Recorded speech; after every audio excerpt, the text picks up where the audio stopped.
ఇంకా మన పిల్లలు ఆకుకూరలు, బీట్రూట్, క్యారెట్, కాలీఫ్లవర్ ఇలాంటి కొన్ని క్యాబేజీ ఇలాంటివి ఉంటాయి కదా! ఇవి చూడ్డానికే ఇష్టపడరు. తినడానికి కూడా ఇష్టపడరు కదా!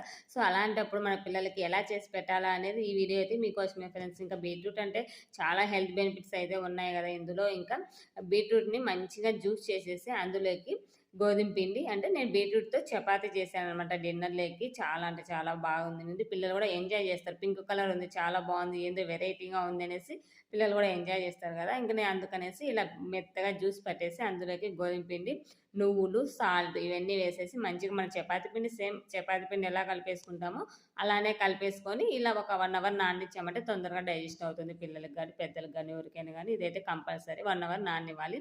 నానిన తర్వాత ఇలా 3 ఫోల్డ్స్ లాగా కొంచెం నెయ్యి రాసేసుకొని 3 ఫోల్డ్స్ ఏసేసి మంచిగా ప్రెస్ చేసేసుకొని కాస్తంత నెయ్యి వేసేసి ఫ్రై చేసుకోవడమే చపాతీలాగా. చాలా బావుంటుంది. కలర్ చేంజ్ అవ్వదు. సో, కలర్ అలాగే ఉంటుంది కాబట్టి పింక్ కలర్ పిల్లలకి చాలా ఇష్టంగా తింటారు. మా పాప అయితే భలే మమ్మీ చపాతీ పింక్ కలర్ అనేసి బాగా తినేసిందనమాట. ఇంతే పిల్లలు ఇంకా ఎంజాయ్ చేస్తూ తినేస్తారు కదా! సో, దీనికి కాంబినేషన్‌గా ఏదైనా ఫ్రై లేదా పెరుగు పచ్చడి ఉన్నా సరిపోతుంది.